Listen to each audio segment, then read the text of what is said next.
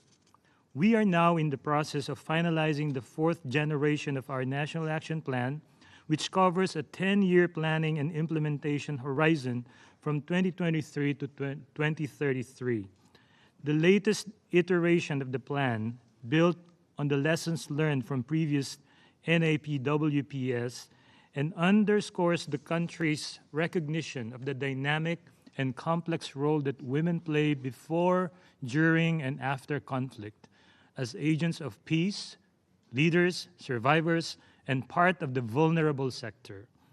The National Steering Committee on Women, Peace and Security conducted 3 comprehensive national consultations to identify good practices and gaps in the implementation of the previous plan.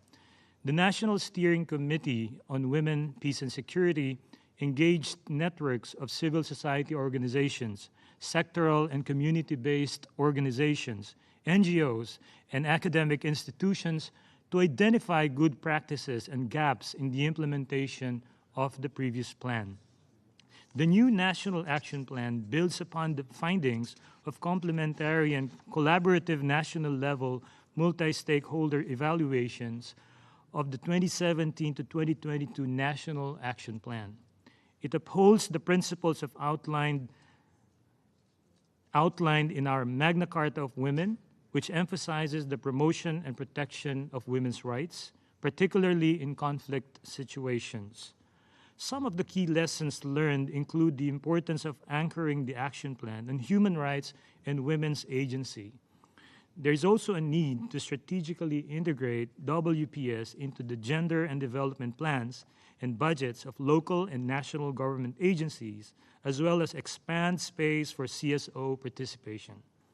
Another issue that came out of the consultation process is the importance of looking at the WPS issue through an intersectional lens and beyond the binary.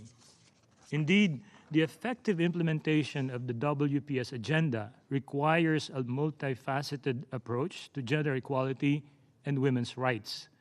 This process includes strategic engagements at the global, regional, and national levels. It also requires commitment by various stakeholders to work together and share resources, expertise, and experiences in implementing WPS commitments.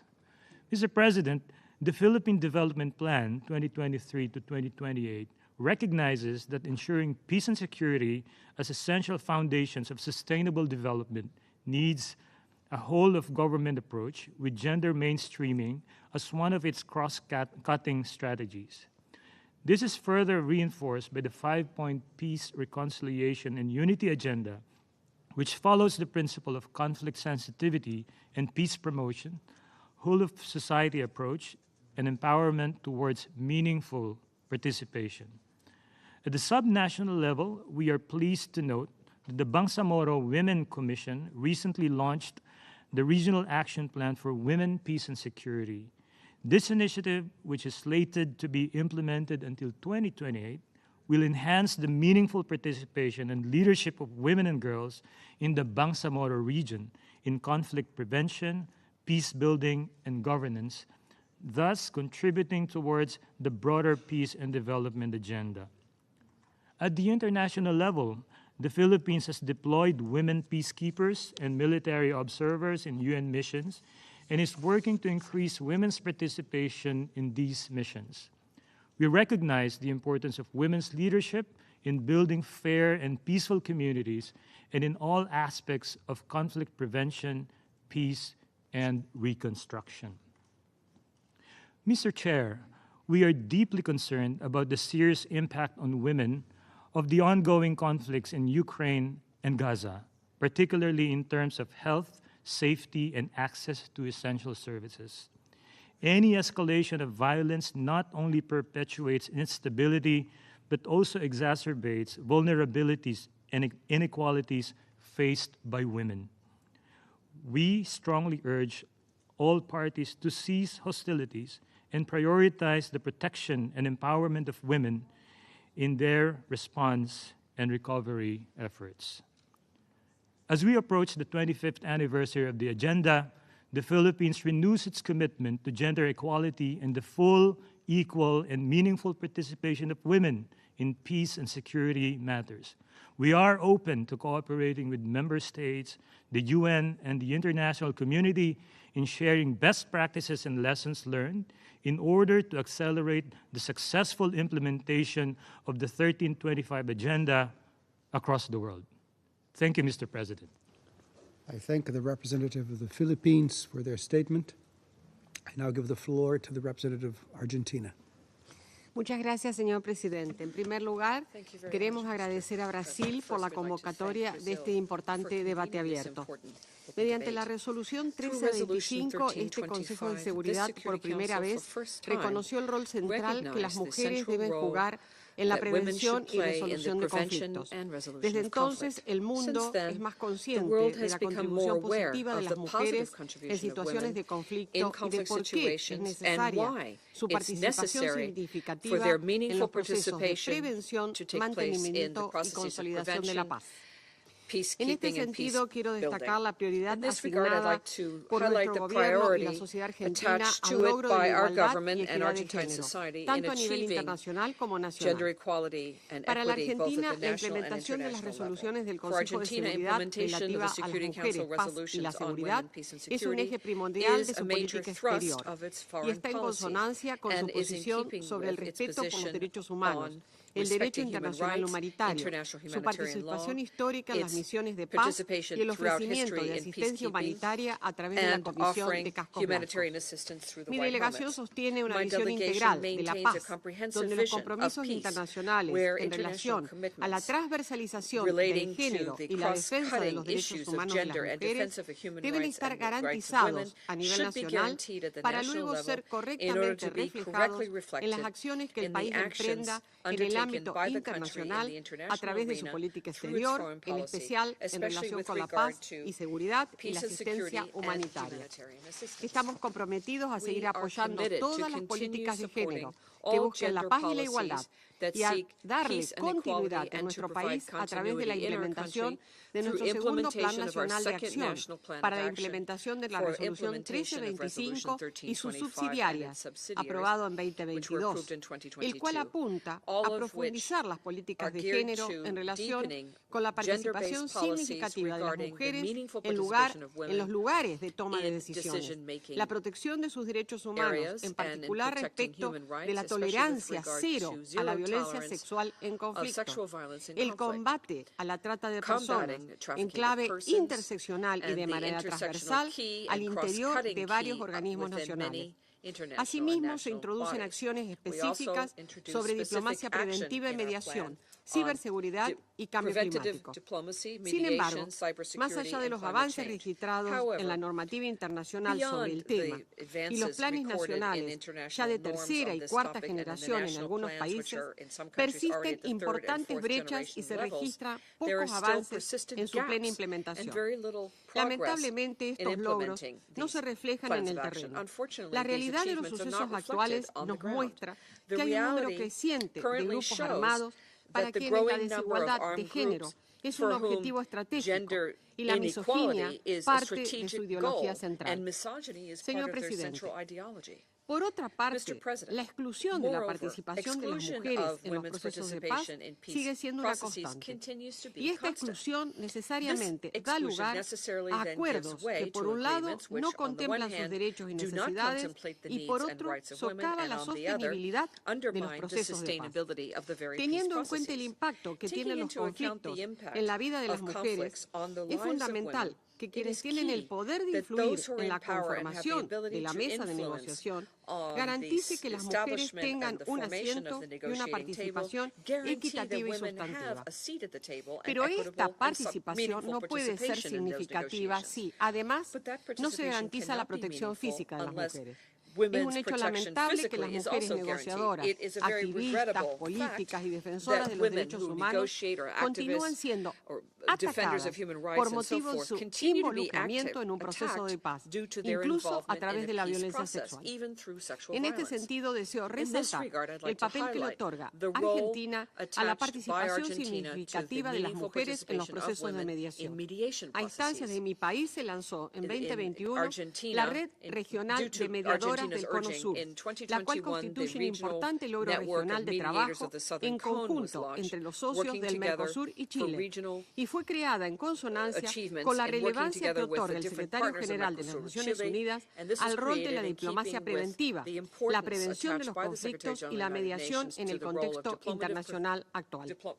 Asimismo, representa un aporte de los países del Cono Sur para lograr el Objetivo de Desarrollo Sostenible 16, vinculado con la creación de sociedades más justas, inclusivas y pacíficas, y también reafirma el compromiso de Argentina con la agenda de mujeres, paz y seguridad, además de constituir un proyecto pionero en América Latina y el Caribe, en el que se ha venido trabajando en conjunto con Brasil, Chile, Paraguay y Uruguay. Para la Argentina, la creación de esta red constituyó un logro regional y de nuestra política exterior, y seguiremos trabajando coordinadamente para que siga creciendo.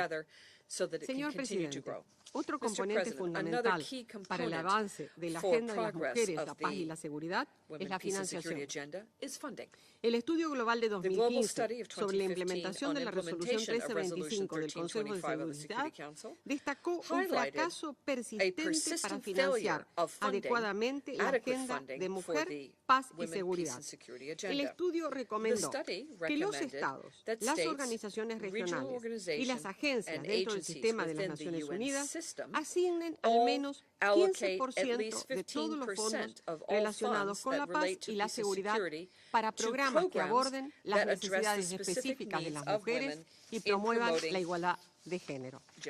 En este sentido, las organizaciones regionales juegan un rol fundamental para avanzar en la agenda, en esta agenda. Es por ello que en el contexto regional, Argentina ha impulsado la implementación de la resolución 1325 en diversos foros. En el ámbito de la CEPAL, es decir, la Comisión Económica para América Latina y el Caribe, Argentina también ha impulsado esta agenda en las conferencias regionales sobre la mujer de América Latina y el Caribe a través de consejos regionales. Y estos consensos regionales constituyen un compromiso entre los gobiernos de la región para asegurar la autonomía física, económica y decisoria de las mujeres. En particular, deseo destacar el compromiso de Santiago, adoptado en 2020, mediante el cual se han acordado impulsar medidas para asegurar la participación plena y efectiva de las mujeres en todos los niveles y etapas de los procesos de paz y las iniciativas de mediación, prevención y solución de conflictos, el mantenimiento y consolidación de la paz y la recuperación post-conflicto y el compromiso de Buenos Aires de 2022, en el cual los Estados llaman a promover la cooperación multilateral para aplicar las disposiciones del derecho internacional humanitario y mantener la paz y seguridad internacionales en cumplimiento de la resolución 1325. Otro logro regional en el marco de la reunión de ministras y altas autoridades de la mujer del Mercosur, Mercado Común del Sur, a instancias de mi país, se adoptó las recomendaciones sobre participación de mujeres en operaciones de mantenimiento de la paz y ayuda humanitaria en el año 2008 y fortalecimiento de la red regional de mediadoras del Cono Sur en 2023, este año.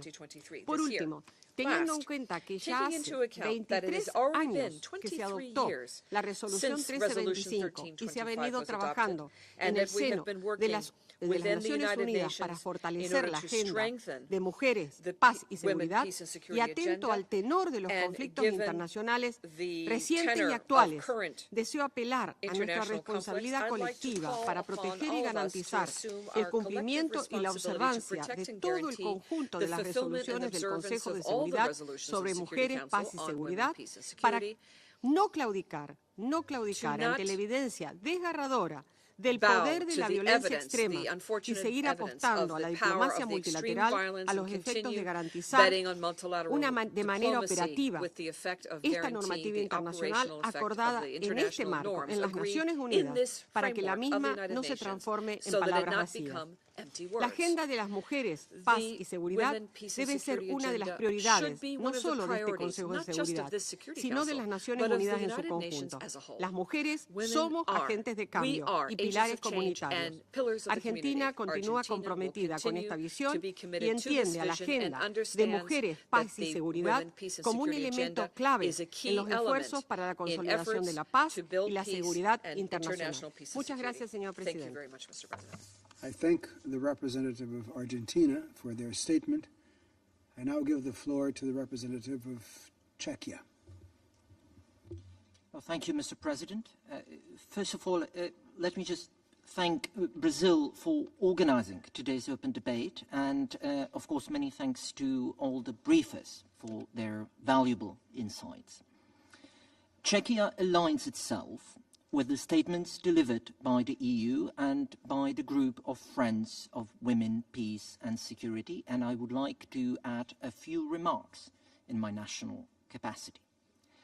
Since the adoption of Resolution 1325 in 2000, we have been committed to promoting women's full, equal, meaningful participation in all decision-making on peace and security. Unfortunately, the progress of the Women, Peace and Security agenda is stagnating. Global security context continued to deteriorate in 2023. Sexual and gender-based violence remains on the rise, and we witness the rollback of women's and girls' human rights across the world. We thank the Secretary General for the update on the implementation of the WPS agenda over the past year, which also confirms the negative trends.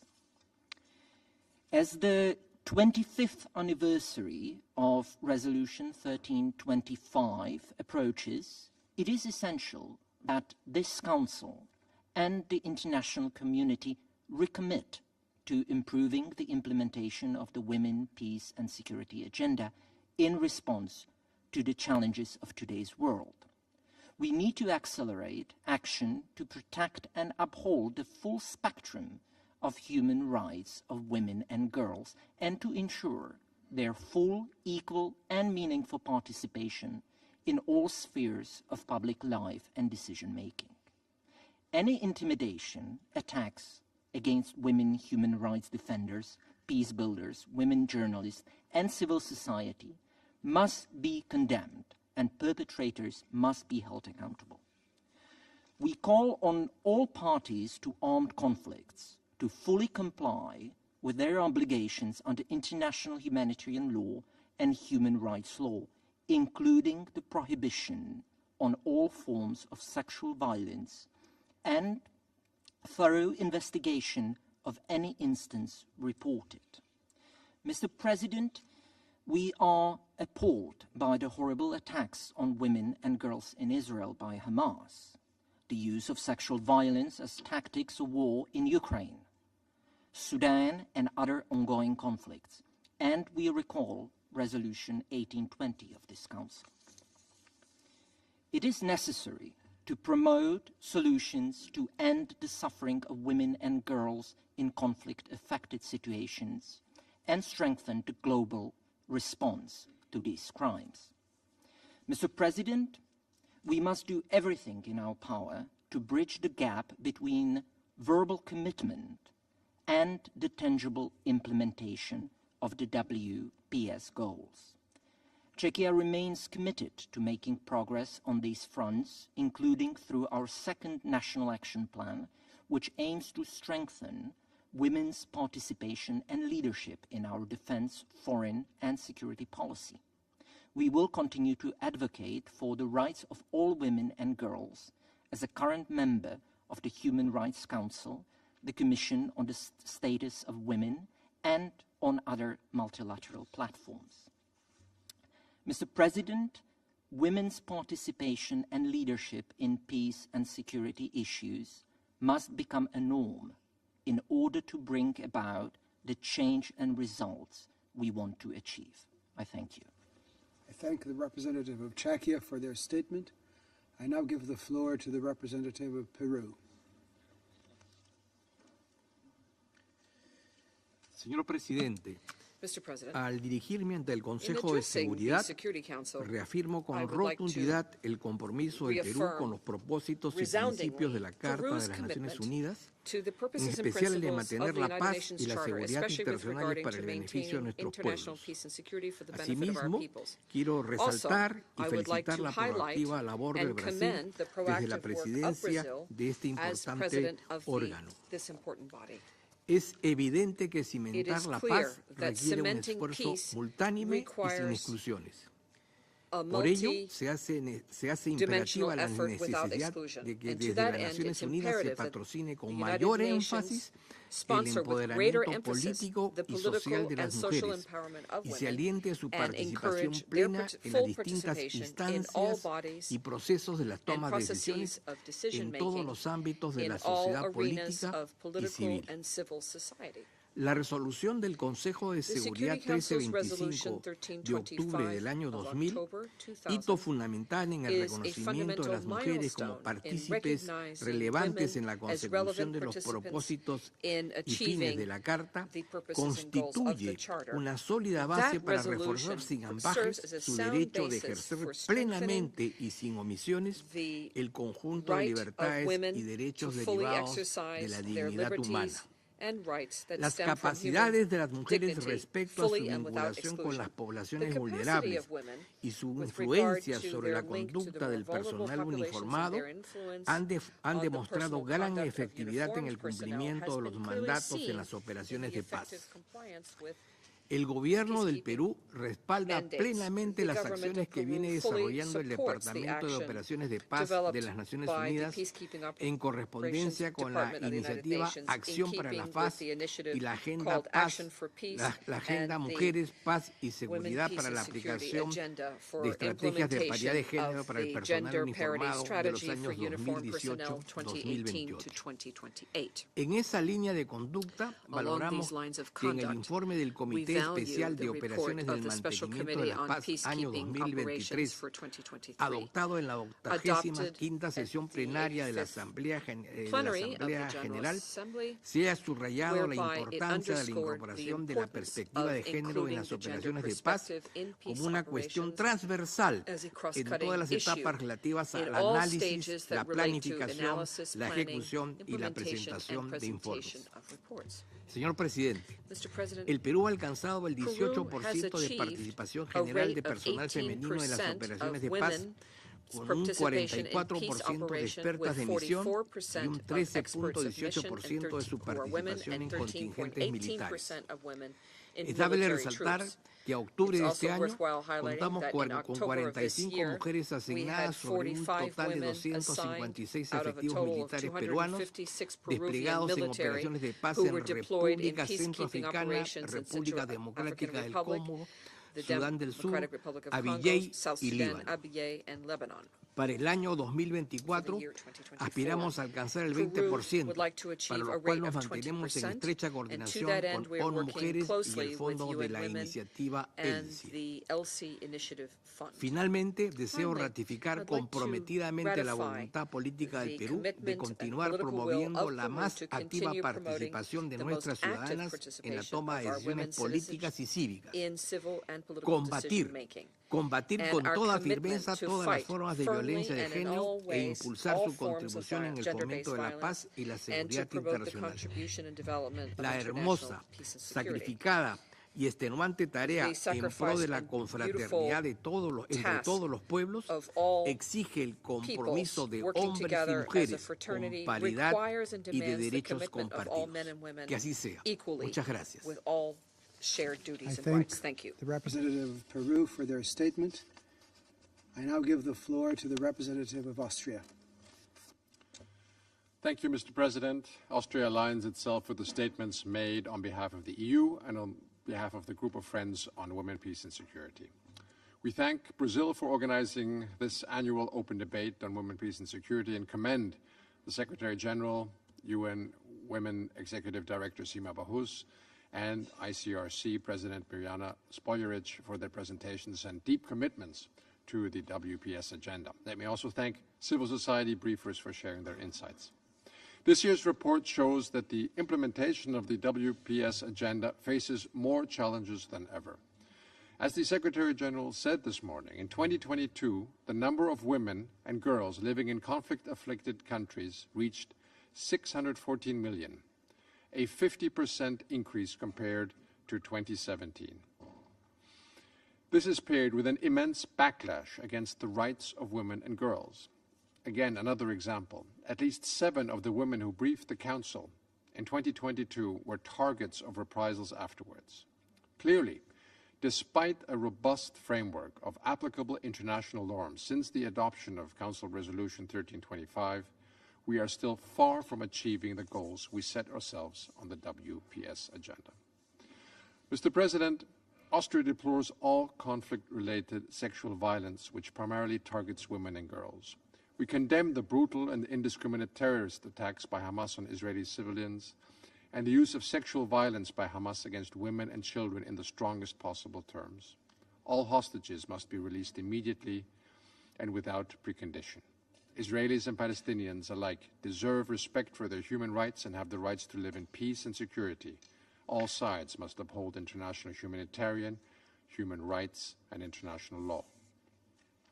While there can be no one-fits-all solution to the multitude of conflicts our world faces, local community-level responses are usually the most immediate to provide relief. Women need to be at the center of such local solutions to successfully rebuild crisis-affected societies. In Ukraine, where the unprovoked and unjustified Russian aggression disproportionately affects women and children, local women's organizations play an enormous role in providing support.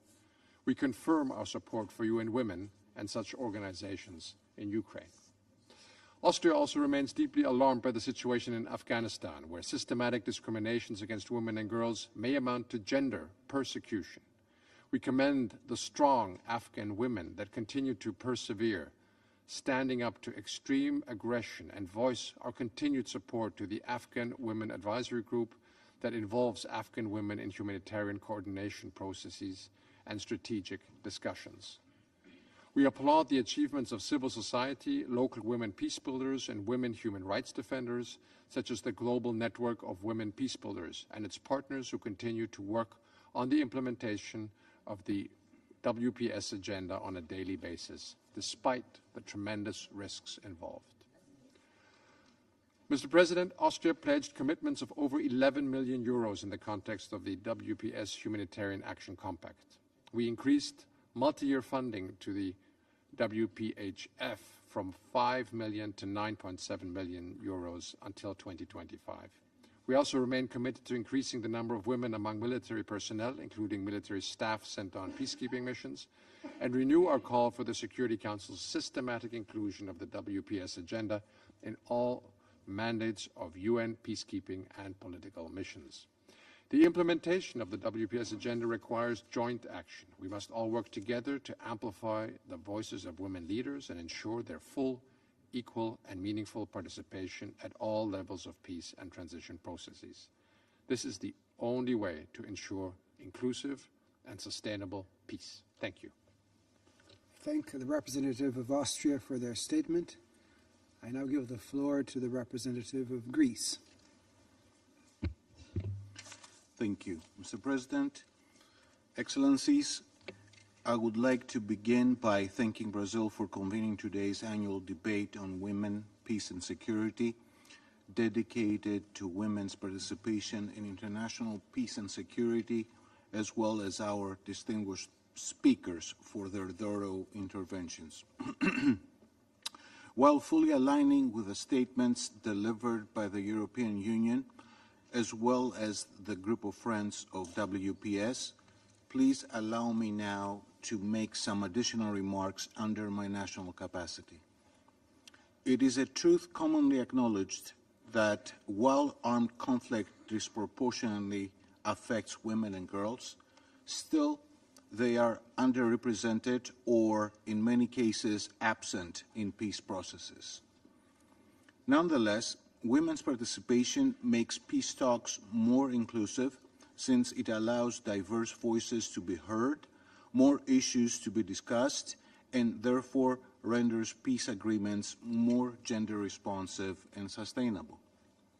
In this regard, meaningful gender equal participation, representation, and leadership, one of the fundamental pillars of the UNSC agenda on WPS, should be regarded also as a cross-cutting issue, to be taken into account when designing action to reinforce the pillars of prevention, protection, as well as relief and recovery. At the same time, participation is gender equal when it includes all women in all their diversity, peace builders and mediators, women from civil society organizations, and the grassroots activists and human rights defenders, as well as local and indigenous women, so no one is left behind. Moreover, women's meaningful participation requires that their security, dignity, as well as human rights, including the right to have control over their own body and their sexual and reproductive health and rights, are equally respected, promoted, and protected. Mr. President, Greece is committed to accelerate the realization of substantive gender equality and the empowerment of all women and girls in all their diversity, both at home as well as abroad, as the only way to achieve sustainable peace, security, and development. In this vein, my country implements a coherent legal and institutional framework which provides for gender mainstreaming across the whole range of public policies, domestic and foreign.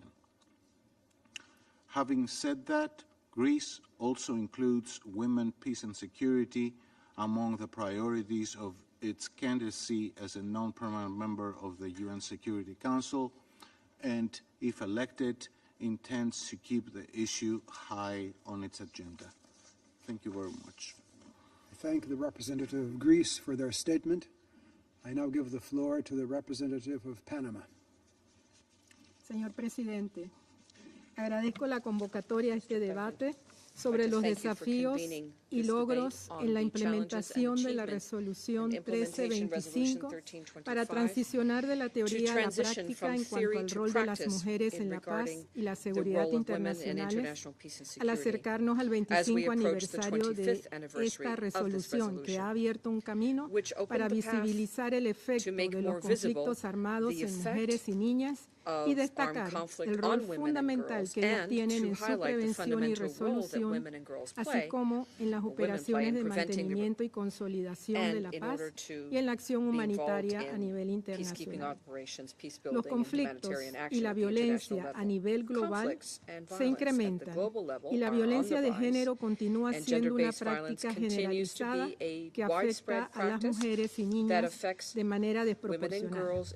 La violación y abuso sexual son utilizados como armas y estrategias de agresión en gran parte de los conflictos, representando uno de los más recurrentes atropellos a los derechos humanos de las mujeres con serias consecuencias. Esa violencia contra las mujeres genera una cadena de secuelas que perduran más allá del conflicto y alimentan el desgarrador fenómeno de familias y hogares rotos, traumas intergeneracionales en donde niñas, niños y adolescentes son colocados en una situación de desamparo e indefensión social y jurídica gravísima que atenta contra sus derechos fundamentales. A pesar de estar ampliamente documentado que la participación de las mujeres en las negociaciones de paz aumenta el éxito y sostenibilidad de los acuerdos, los roles que se le han impuesto en la sociedad han ocasionado que sean asociadas a un sujeto pasivo, muchas veces no solo invisibilizadas, sino perdiendo su potencial como actoras claves en los procesos. Para Panamá, la promoción de la igualdad de género y el empoderamiento de las mujeres se ha convertido en un pilar básico de su política exterior. El gobierno reconoce que la igualdad, el desarrollo y la paz pueden lograrse si la mujer participa en todas las esferas de la sociedad y, en consecuencia, se adoptan medidas significativas para promover su acceso a posiciones de liderazgo en todos los sectores. Actualmente, en la Corte Suprema de Justicia, 6 de sus 9 miembros son mujeres.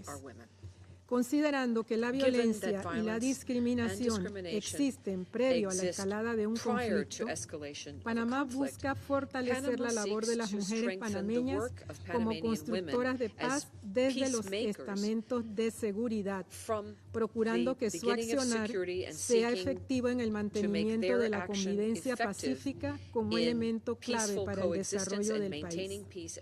En ese sentido, destacamos que las tres fuerzas de seguridad nacionales están creando programas específicos de género, sentando con ello las bases para avanzar en esa dirección.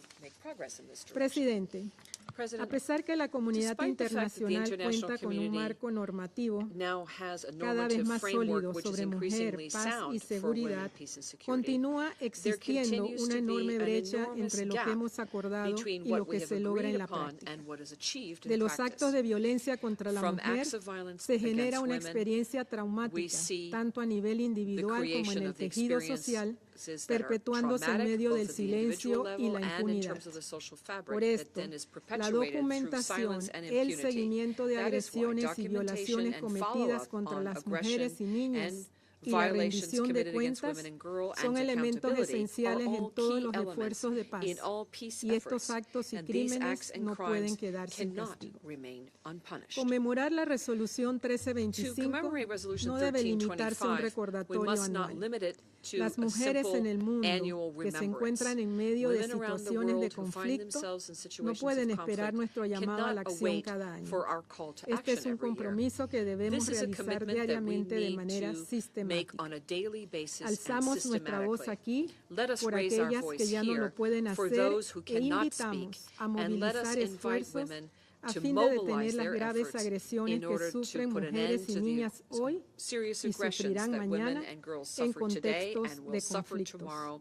Son seres humanos con derechos, con potencial y constituyen un pilar vital para el desarrollo de nuestras sociedades. Ante el grave deterioro de la situación en Medio Oriente, en la que mujeres y niñas también sufren las consecuencias y son víctimas, Panamá hace un llamado a la paz y el respeto del derecho internacional humanitario a fin de facilitar un corredor humanitario seguro que permita brindar asistencia a la población. Solicita la liberación de los rehenes y el respeto a sus derechos humanos.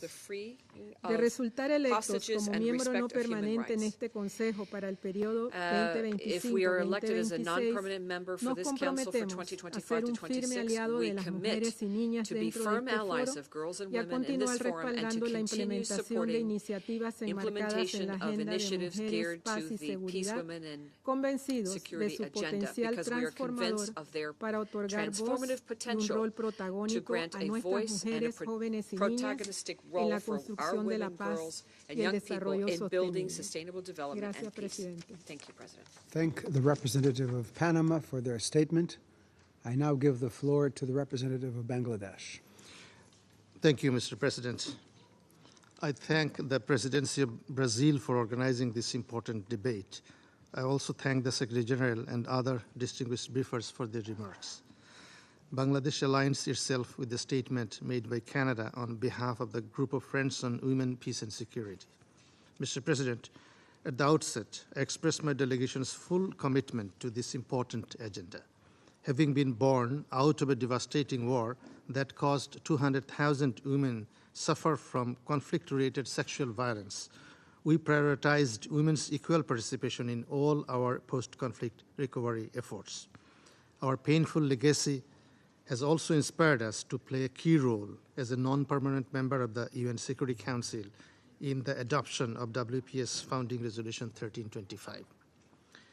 Over the years, successive Security Council resolutions have expanded scope and dimensions of the agenda. Unfortunately, transformation of this agenda from theory to practice has remained slow and inadequate. Mr. President, allow me to highlight a few points. First, in order to advance full realization of the WPS agenda, it is critical to develop and apply an effective compliance mechanism at the country level. In this regard, we welcome the initiative of UN Women to develop a tracker that monitors trends across a set of indicators by tracking women's participation in peace processes globally and the gender responsiveness of the peace agreements. Second, we believe the Council itself has a responsibility to lead by example. Engagement of greater number of women in Council proceedings is crucial in this regard. We are encouraged to see that there have been some improvements. The number of women briefers invited to speak at the Council has increased to 46% compared to 19% on average between 2013 and 2017. Going forward, the Council needs to make sure that the views and recommendations of women briefers are duly incorporated in relevant resolutions and decisions. Third, we commend the contribution of peacekeeping operations in increasing, advancing gender equality and women's participation in the host countries, and in integrating gender perspectives across all areas of mandate delivery. We need to do more to increase the number of women peacekeepers in military contingents and formed police units. We also wish to highlight the positive developments in the Peacebuilding Commission in this regard. During the chairmanship of Bangladesh in 2022, 58% of meetings of the Commission were informed by briefings from women peacebuilders, representing an increase from 52% in 2021. We hope that trend will continue and the Commission will amplify the messages received from women briefers in its advices to other UN bodies, including the Security Council. Fourth, creating a safe and conducive environment for women is imperative to fully materialize the WPS agenda. In this regard, we emphasize on addressing sexual violence in conflict, ensuring accountability for crime and harassment against women, and strengthening security and judicial sector institutions. We also highlight the importance of ensuring safe space for the women in the context of current digital transformation. Finally, we need to ensure adequate, predictable, and sustained financing for implementation of the WPS agenda. In this regard, we recall the recommendations of the UNSC ensuring the availability of predictable resources to gender equality